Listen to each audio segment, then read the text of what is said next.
você consegue ter mais ideias quando quando está na medida ou quando passa a medida pro programa ali?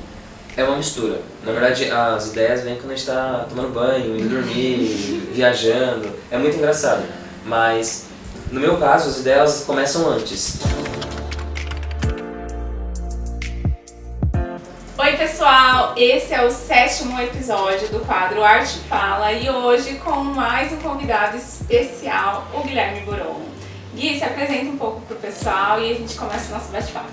Bom, eu sou o Guilherme Buron, tenho um escritório de arquitetura, trabalho há alguns anos aí na área e o assunto de hoje, né, inclusive, vai englobar uma coisa que eu gosto muito, que são elementos diferentes, algumas coisas assim que chamam mais atenção nos projetos. É isso aí, a gente vai focar em projetos, gente. Gui, começa contando um pouquinho da sua história, como foi sua trajetória até aqui.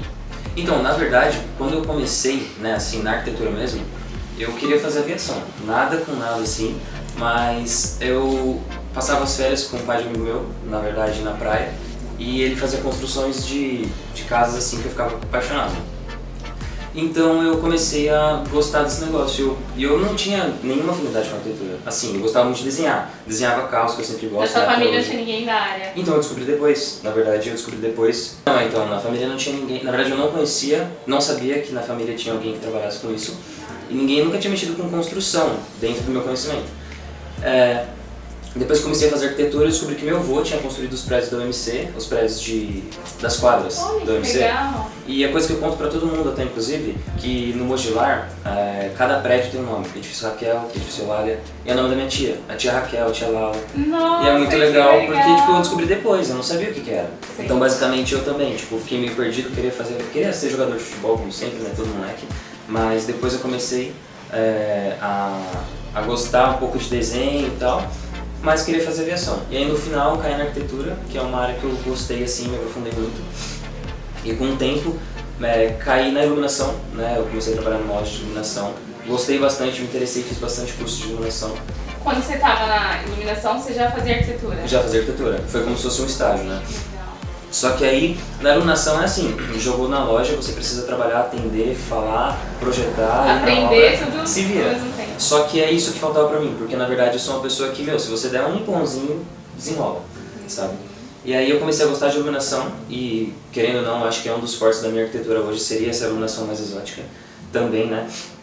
Mas depois e é legal disso... quando a gente fala, né, até comentando de história, sempre tem um pontinho que conecta mais, né? Então, Sim, por sim. você ter trabalhado com iluminação, você pegou o know-how ali Sim, e sim. consegue expandir dentro desse nicho dos Exato. seus projetos. Na verdade eu não quis focar só na iluminação, né? Eu quis realmente destacar, inclusive hoje até pessoas dizem que eu sou projetos casa-cor, sabe? Um projeto que seja uma coisa que realmente, nossa, tipo, o cliente entra e fala, caraca, Então logo ele me vai surpreendeu. começando a fazer cor. Se Deus quiser, se Deus quiser. Então, mas daí acontece que quando eu estava fazendo arquitetura ainda, eu finalizei, né, esse trajeto de iluminação. Depois eu saí de iluminação, me formei e comecei a trabalhar no escritório. Só que eu comecei a trabalhar como um arquiteto do escritório mesmo. Então a gente pegou bastante projeto desafiador, projetos diferentes também, porque outro arquiteto também gosta de trabalhar dessa maneira. E você já desenvolvia o projeto? Então eu comecei a modelar, né? A gente começou a fazer fachada de lugares fachadas diferentes, lugares assim, comerciais, e comecei a desenvolver essa questão de projetos, né? Mas eu ficava mais focado nessa parte de 3D, né? A parte de desenvolvimento de 3D, junto com ideias do escritório. E depois, antes da pandemia, não, na verdade quando estourou a pandemia, eu comecei a trabalhar sozinho, e eu comecei a pegar projetos sozinho. Foi um boom assim, né, porque eu fiquei meio apreensivo, eu não trabalhava, não tratava financeiro com o cliente, tipo, não tinha esse conhecimento ainda. E só que antes o outro arquiteto sempre me jogava. Teve uma vez que era um advogado super renomado assim, e ele estava construindo uma imobiliária, reformando, né. Aí ele me jogou e falou, você vai conversar com ele e tal, você vai colocar as cores pro pedreiro lá começar a pintar. Eu falei, puta, eu não vou sozinho. Você vai, pega o carrinho, vai lá e conversa. Eu falei, Você se sentiu um pouco inseguro? Senti. Não, na verdade, totalmente inseguro. E aí, comecei a falar com o cara, tipo, desenrolou super. O cara elogiou pro arquiteto que era o dono do escritório, o dono do escritório. E eu falei, puta, realmente consegui conversar. Então acho que essa trajetória do escritório que eu trabalhei, eu desenvolvi muito a fala. Ele é muito pra frente, fala, você conversa. Totalmente. E eu acredito que eu sempre fui da comunicação, eu sempre falei, tipo, bastante. Mas eu não sabia se eu falava bem. Então eu ficava com muito receio. questão da insegurança também um pouco, né? Eu acho que a insegurança é uma coisa que, na verdade, muita gente até esconde, né? Mas não quero gravar, não quero falar, não quero aparecer, mas é por conta da insegurança. Sim. E aí depois que estourou a pandemia mesmo, eu comecei a trabalhar sozinho, comecei a pegar projetos sozinhos, e aí a gente começou. Caramba, que Por conta da legal. pandemia mesmo. E dentro desde quando você começou até agora, você acha que você já evoluiu? Muito. Eu acho que assim, em relação principalmente de projeto, eu sempre fui daquele cara que queria fazer coisas diferentes, mas tinha muito medo. Então, por exemplo, usar cor, usar texturas, a gente quer usar tendência. Eu vou dar um exemplo hoje, que é o ano que a gente está. Pra mim, ripado morreu, mas eu ainda utilizo. Então, nesse projeto, por exemplo, tem ripado, mas tem lugar que precisa ter ripado. Mas então eu gosto de procurar novos negócios, né? É porque o ripado foi muito, né? E aí, por exemplo, não só ripado, mas qualquer tendência que aparece é a tendência, né? Então acaba que a gente tem o costume de usar, né? Sim. Mas eu procuro colocar limites. Eu coloco, por exemplo, 3 projetos no máximo, acabou. Então essa evolução, eu acho que desde quando eu comecei, até no escritório, eu sempre tive esse crescimento de sabedoria, justamente pensando em surpreender, né? Então o cliente passa as referências, trazer um novo, né? o cliente passa referência, passa algumas coisas assim, e aí no final eu gosto de colocar um elemento surpresa que ele, nossa, isso eu não esperava, tipo, caraca, realmente ficou muito legal. Esse projeto que a gente tá aqui num cliente que o Guilherme desenvolveu o projeto, a Alice montou, e assim, quando chegou pra gente já me impactou, a princípio, nossa, que projeto bonito. Então, e inclusive, eu passei por 3 propostas antes de você, e as 3 recusaram. Sério? Uma falou por tempo, que não daria no tempo, vocês aceitaram o desafio. Outra falou, Guilherme, até chegou mensagem para outra pessoa que me falou, né? Guilherme, seu projeto é diferente, são cortes diagonais, não sei o que, ripado dentro e tal, muito corte, muito difícil. Ele é bem marcenaria. Ela falou, tenho medo porque é muito manual, não é nada na máquina, tem que ser muito meticuloso, tem que ser muito desenhadinho. Eu falei, E foi desafiador com a Alice também, mas isso eu gosto de arquitetos igual você, que a gente faz projetos muito bonitos, né? Sim, diferente, legal. fora do padrão. Obrigado. Fora sim. do padrão. E dentro desse fora do padrão, o que você acha assim que você tem desenvolvido mais, questão de demandas, nos seus últimos projetos, coisas que sejam fora do padrão mesmo, sabe? Então, na verdade, eu acho que até o que acredito que está ficando em alta é a mistura de texturas. Até nesse projeto, por exemplo, até todo mundo que entra aqui fala que aqui realmente é uma pedra e aqui é uma madeira. Mas eles pensam ao contrário. Porque ela tem a textura de madeira e é um Decton. Parece um MDF. Parece um MDF e é um Decton. E aqui parece marmorizado, só que na verdade é um MDF. Então tem esse jogo, né? Esse jogo de bugar a mente, né? Você acha que é uma coisa, mas é outra. Então essa mistura de texturas eu acho que está muito, inclusive está em alta, e eu gosto de usar isso. E também elementos, por exemplo, lavabo, que é uma coisa que você precisa encantar. Você coloca um revestimento, esse mesmo revestimento você coloca no teto, aí você coloca uma estrutura metálica totalmente diferente, realmente para impactar. Então eu acho que isso até cria eu consigo desenvolver, né, uma questão de escritório diferente, focado nisso, porque são elementos misturados. E eu acho que isso que traz o diferente. Quando eu quiser, porque aí cria uma identidade também, né? Sim, quando o cliente pensa assim, eu quero algo diferente pra minha casa, nossa, esse arquiteto faz coisas diferentes. Exato, porque a maioria das vezes, né, na verdade assim, não a maioria das vezes, mas a gente vê muito arquiteto que ele trabalha de uma maneira que ele tem medo de colocar um laranja na parede, com a porta e tal. Então, quando a gente coloca, às vezes o cliente ele fala, putz, eu não gostei. Aí você abaixa um tom da paleta, o cliente fala, é isso. Uma ideia diferente, com um ajustezinho. Já dá bom, sabe? Isso é muito legal. E aí no caso que você coloca, alguns arquitetos pode ser que tenha o medo de trazer é o receio. Eu acho que não só da cor, mas até utilizar materiais. Eu digo, por exemplo, o acabamento 45, às vezes a gente precisa de um fornecedor que faça bem. Porque senão você vai frustrar o seu cliente. Porque no mercado também tem muito problema, né? De mão de obra, tanto, né? E assim, a Alice tem se destacado um pouquinho por conta desse diferencial. Porque o arquiteto, eu quero fazer coisas, mas eu preciso me sentir seguro de projetar isso. E aí? Então, até que aqui foi essa questão, eu falei, putz, vai ser realmente desafiador, mas dentro da minha cabeça vai funcionar, porque eu vou estar presente. Mas se eu não tiver, é outros 500, porque a gente tem essa pessoa que a gente precisa confiar, essa empresa que a gente precisa confiar, e nem sempre vai ficar perfeito, né? Então você precisa estar lá pra ficar perfeito, porque pro seu cliente não interessa, tem que estar perfeito. Eu lembro quando eu trabalhava em outras lojas e o pessoal sempre falava, quando vinha um projeto de arquiteto, fala que não dá pra fazer, induz o cliente a mudar o projeto. E aqui na cultura da empresa eu falo, não, gente, o nosso cliente é o nosso arquiteto mais do que o próprio cliente final, né? Sim. Então a gente precisa valorizar o projeto dele. Então ao invés de querer cortar, às vezes a gente dá uma instrução. Mas é a questão do ajuste, outra, de ajuste, exatamente. Aqui, por exemplo, foi a altura da televisão. Lembra? Então são ajustes que vocês como que a gente ajuda, né? Exato, vocês só vão agregar, na verdade. Como vocês têm essa questão do mais tempo com esse material. O know-how, né? A gente é especialista em planejados da marcenaria, a gente entende. Exato. E aí a gente dá essa ajuda mesmo pro profissional. Exato. Então é uma questão que junta. Então eu também até procuro todos os fornecedores, né, de todos os ramos do projeto, eu procuro parceiros. E Gui, qual que é a diferença entre um projeto mais simples e um projeto bem especificado? Então, a diferença que tem, né, nessa relação entre a gente especificar todo o projeto milimetricamente é principalmente na hora da execução. Porque quando, por exemplo, vocês quando fizeram aqui, vocês colocam as pranchas ali. E os montadores, eles estão ao vivo vendo. Então, se eles verem um projeto que está cru ali, tipo, sem todas as medidas, eles não vão entender, sabe? Pode ser que fique uma peça faltando, alguma coisa que fique desalinhada. Então, tem essa diferença. Questão de leitura de quem está vendo o projeto. Principalmente, para executar, né? 100% real, como é para ser feito. Então, quando a gente não tem digamos que esse detalhamento perfeito, e até em grande escala precisa ter todos os detalhes, a gente começa a patinar em algumas coisas. Na verdade, se a gente não estiver presente, não funciona. Então, por exemplo, eu pensei nisso. Se eu colocar todas essas informações no projeto, na planta ali, você já entende. Mas por um acaso, se não tiver, eu vou ter que estar na obra. Porque o cara que está montando, mas quanto que eu deixo aqui? Então tudo eu falo, tá no projeto. Exatamente. E facilita, né, a ajuda na produtividade do arquiteto.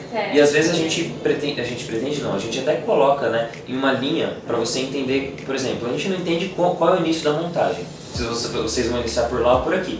Então, se a gente até tivesse mais essa conexão, talvez a gente poderia colocar o projeto, né, a folha A, B, C, de acordo com a montagem. O início, o início até o fim. Mas isso é outra etapa, né? Um detalhamento. Então acaba que, querendo ou não, pode levar mais tempo. Sim. Então a gente tem que ficar atento no prazo também. Eu vejo também que a questão de saber especificar, até pra gente que tá lendo, não entender errado também, né? Mas você quis especificar medidas ou materiais? Eu acho que o geral. O geral. Porque assim, eu já até pensei em começar a trabalhar sem especificação. Vou dar um exemplo. Por exemplo, é que aqui é mais difícil porque é específico, né? Sim. Mas a gente coloca uma marcenaria igual essa daqui, que ela é mais clarinha. MDF claro. MDF bege claro. Isso. Funciona? Porque você pode até falar assim, olha, eu tenho esse Exato, tom. a gente vai ter um leque de marcas, talvez verdade. Que vocês possam trabalhar com 3, 4, 5 marcas, que mudem o valor, né? Às vezes até o prazo. Então, eu penso muito nisso. Aconteceu isso aqui, né? Não. Foi, né? A gente alterou. Só que aí, por exemplo, aqui é de uma marca X com o nome X, não tem como mudar, isso eu não quis mudar. O de baixo a gente mudou para uma outra marca por conta que o valor agregou muito. Então a gente conseguiu substituir, ficou muito próximo, assim, praticamente não dá para saber que não é da marca que eu coloquei, e funciona. Então, às vezes a gente não colocar o nome, mas colocar pelo menos a cor, a textura, já funciona. Sim. Mas se a gente colocar o nome, fica mais fácil para vocês. Eu acho que assim, essa especificação pode ser realmente um MDF mais claro, Sim. MDF, né, uma madeira mais desde que, por exemplo, seja respeitado para não brigar com uma cor, né, que é tom sobre tom. Essa marcenaria mais clara é um tom sobre tom com esses veios da outra marcenaria. Então, se talvez ela fosse muito escura, eu ia brigar. Gui, e me fala, eu sou sua cliente, eu vejo lá Guilherme Buron Folk, quero fazer um projeto com ele, como funciona o processo? Então, assim, quando os clientes procuram, na verdade é até difícil porque eu não consigo colocar ainda uma identidade que eu quero só daquilo. São coisas diferentes sim, mas tem muitos clientes que vêm como, eu não quero, é muito pra mim, eu acho que vai ficar muita informação e tal. Então a gente entende o perfil do cliente primeiramente, a gente conversa, tem muita conversa, lá na proposta inicial, nas falas do WhatsApp, na ligação sempre é colaborativo, eu converso com você, você fala comigo e a gente precisa ser muito transparente. Se não estiver gostando, já corta. Se for muito, já corta, porque senão a gente fica só o tempo passando, patinando. Né? E não é interessante, porque a gente tem que girar, né? Então a gente tem essa primeira comunicação para a gente entender como que é o cliente, né? E o perfil dele, tudo, entender como é que funciona. E a gente trabalha a negociação, a gente vê as formas de pagamento, tudo certinho, os valores. E depois de tudo fechado, a gente vai para a parte da medição. que é, digamos que a parte mais difícil da nossa etapa, porque às vezes a gente, já cheguei a medir casa abandonada, sei lá, devia ter uns 10 anos parada, com cozinha toda bagunçada, tipo cheiro horrível, mas acontece. E aí é a parte que a gente consegue ver o ambiente, entender como é que funciona o ambiente, e aí automaticamente a gente já consegue entender o que a gente conversa com o cliente e como é o ambiente.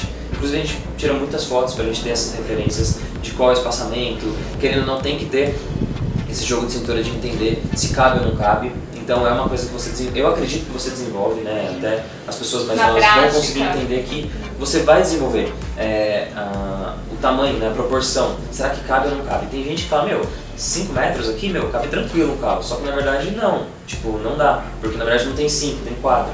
Então as pessoas às vezes têm essa percepção de entender que cabe ou não cabe. Então depois desse passo de medição, a gente já vai para o escritório, começa a trabalhar a parte de ideias, né? A gente faz o layout, faz setorização, faz fluxograma, que é onde a gente começa a entender a circulação, se funciona, se a família tem cadeirante, se a gente precisa... tem alguns desafios, né? A serem batidos. E aí depois disso... Só uma pergunta, você consegue ter mais ideias quando está na medida ou quando passa a medida para o programa ali? É uma mistura. Na verdade, as ideias vêm quando a gente está tomando banho, indo dormir, viajando. É muito engraçado. Mas, no meu caso, as ideias começam antes. Eu acredito, por exemplo, ontem mesmo eu fui medir uma casa e a fachada, assim, ela foi feita acho que há uns 10 anos atrás. Ele quer justamente ter uma fachada de 2023 pra frente. Então, já começou algumas ideias, né? Já começa a martelar, então tem que anotar, porque eu tenho essa mania de esquecer. Mania não, né? É um problema talvez. É que vem eu esqueço muito. Vai, né? Vem, vai. Porque a gente, eu quero usar esse elemento. Aí a gente vê numa referência, mas esse elemento talvez fique melhor. Aí a gente foi numa feira tal, nossa, mas aquele. Então é muita informação. Mas a ideia ela vem, no meu caso ela já vem no começo. Só de entender o que o cliente quer, já começa a florescer, né, as ideias. E depois disso, como eu falei, a gente começa a desenvolver o projeto estudo, né? E depois do estudo a gente conversa com o cliente, ele aprova, ele fala, estou entendendo, ou às vezes não estou entendendo nada que você está falando, planta vista de cima eu nem entendo o que é isso, mas a gente explica, faz um tour para ele ver, pega a treina, mede, fala, aqui vai ser sua passagem e tal, para ele entender. E aí depois a gente vem no 3D, que é a modelagem que ele consegue identificar, até por imagens realistas, como que vai ficar, qual é a textura que a gente utilizou, a dimensão ele já consegue entender melhor, a gente coloca até o óculos, né, para ele enxergar e ter essa imersão dentro do projeto dele antes dele. Você apresenta com óculos? Então, já apresentei, tem alguns projetos que eu não apresento, depende muito do tempo. Depende do cliente. Depende do cliente, depende muito do tempo. Às vezes, por exemplo, aqui eu não apresentei com óculos, porque o cliente ele é muito ocupado, então ele trabalha na cidade.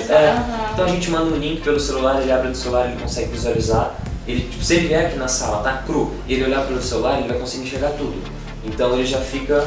É sério? Ele pega o celular aqui, é onde vai ser o espaço, é isso? Sim, depois eu mostro pra vocês também. Legal. Você já consegue ver como que fica o espaço assim, real, sabe? Através do celular, um tablet, ou até pela tela do computador você consegue mexer. E é um 360, né? Aquele 360 que ele tá tomando até uma proporção que bastante gente tá gostando dessa ferramenta. E o cliente, sim, ele entra no projeto dele virtual, sabe? Que é até essa coisa que está muito em alta agora, né? A tecnologia veio totalmente. Isso, né? Então é uma coisa que eu utilizo faz tempo já, essa ferramenta de 360, o cliente vê pelo celular. Mas o óculos é um plus, porque realmente você está selado de tudo, né? Que legal. Então é bacana. E aí depois do desenvolvimento do 3D, a gente tem essa aprovação. O óculos é no espaço ou no escritório mesmo? Não, independente. Na verdade, assim, ele colocando o óculos, ele já vai conseguir ter a proporção. Mas se ele estiver no espaço, é um outro nível, porque ele vai estar dentro do espaço dele, então ele vai conseguir, por exemplo, ele está olhando para a parede. Se ele colocar o óculos, ele vai olhar a parede também. Só que com outra cor, com outra textura, com a caixinha de tomada preta, com um computador que ele vai colocar futuro aqui com uma mesa. Então ele consegue já entender como é que funciona no espaço em branco, né? Cru. Que demais. É muito legal. E aí depois disso, como eu estava falando, a gente vai para o executivo, que é aquela parte até que você comentou também sobre detalhamento, né? A questão de detalhar tudo, deixar muito especificado, deixar muito claro para o cliente o que ele tem que comprar. A gente até coloca as nossas pranchas em ordem para o cliente entender o passo a passo, né? A gente tem um manual antes do projeto, mas a gente explica que esse passo a passo, se seguir, é melhor. Eu digo por conta de que, por exemplo, a gente instala uma marcenaria e a pintura está feita. O cara vai lá sem querer bate o pé porque ele subiu no andaime, suja, o pintor tem que vir de Precisava novo. voltar. Você vai gastar de novo, é o tempo de novo do pintor, é a sujeira de novo. Então acaba que a gente trabalha prezando isso. E aí por último é a felicidade que a gente vê o projeto pronto, depois o executivo, né, na verdade, fica feliz e tal, e aí o cliente, putz, agora começou a obra. Aí vem aquele banco assim, né, que a gente fala, e agora? Agora que é a etapa que a gente vai começar a trabalhar mesmo, colocar a mão na massa, pega todas as informações. Vocês fazem, você também faz execução, acompanhamento da... Sim, também. A gente tem essa opção de ou simplesmente projeto, porque tem projeto de fora, a gente tem projeto no Rio, tudo. Então são projetos que a gente coloca como só projetos mesmo, 100% online, ou até a gente tem esse vínculo, mas a gente não trabalha dentro da obra, o cliente quer fazer tudo sozinho. Mas a maioria das vezes eles exigem algumas visitas aí, porque mão de obra realmente é uma coisa que a gente precisa estar perto. Então sempre tem ajustes e tal, e muitas das vezes, até a maioria das vezes, o cliente fica, não sei resolver. Então, Guilherme, vem aqui. Ele contrata o arquiteto para ser esse solucionador para ele, Sim. né? E é isso, na verdade, acho que desde o começo, o arquiteto entender, o arquiteto designer entender o que o cliente quer. Na verdade, ele quer tudo de mão beijada, porque ele não sabe fazer nada. Facilidade. Facilidade, tipo, ele quer tudo pronto. Então, se por um acaso você tiver realmente essa dificuldade de falar, o cliente tiver essa dificuldade de falar, putz, não está funcionando, o arquiteto precisa ser proativo e falar, vamos lá, preciso ajudar, quero resolver, quero esse projeto finalizado. Ô Gui, indo para o finalzinho, fala aí um pouquinho das tendências da arquitetura dentro dos projetos, né, do que você tem visto, conta pra gente. Certo, então até no nosso bate-papo aqui a gente eu até soltei algumas coisas, né? Eu acho que essa questão de elementos misturados, seja pedra com marcenaria, eles estão meio que entre eles, né? E principalmente acho que elementos naturais, é uma coisa que está voltando muito, muito, muito mesmo.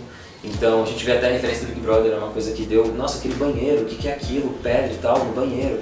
Então os clientes querem isso. Eu acho que... Tanto no arquitetônico quanto no interior. Sim, até nos acabamentos, né, eu digo. Então a gente tem essa questão de que o cliente, às vezes ele não tem uma direção, e algumas vezes ele tem a direção. Os elementos naturais que estão sendo muito utilizados novamente é uma coisa que na verdade já foi utilizado, na verdade sempre foi utilizado, só que agora está muito em alta. Então acaba que, acredito que antes da pandemia ninguém entendia muito bem qual que era a sua necessidade em casa. Na pandemia todo mundo entendeu que ele quer reformar, quer melhorar, viu muitos defeitos nas casas.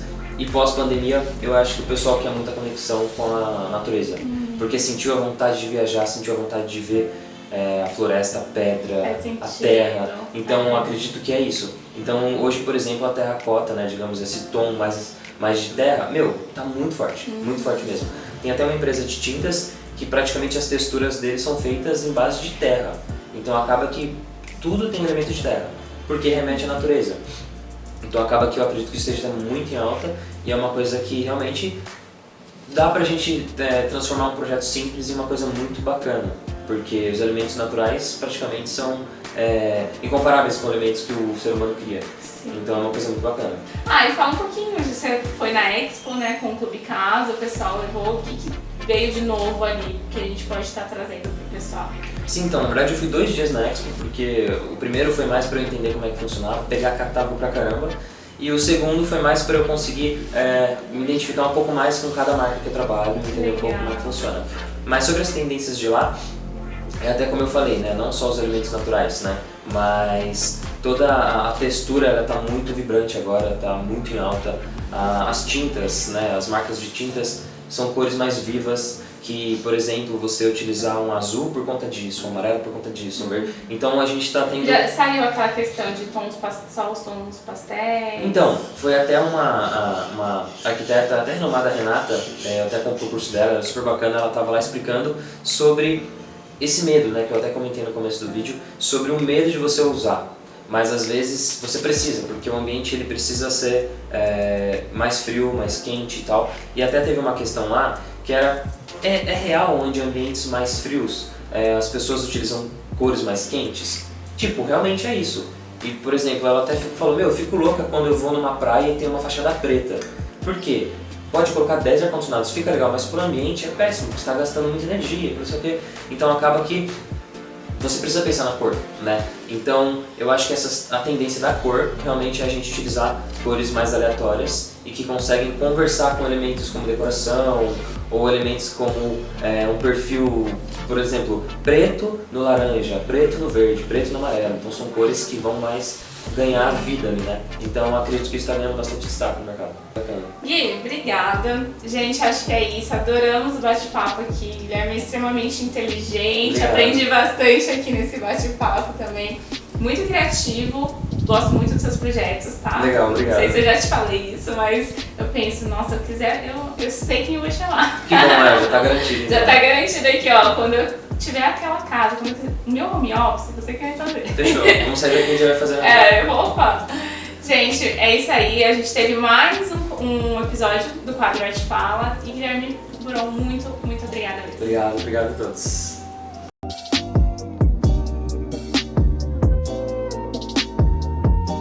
Oi, pessoal, estou aqui com mais... Qual que é o episódio? Como que eu posso explicar? Não sei. Não sei como que eu falo. Acho que você tem que ficar um pouquinho mais levantada na cadeira, parece que na cabeça tá meio jogada.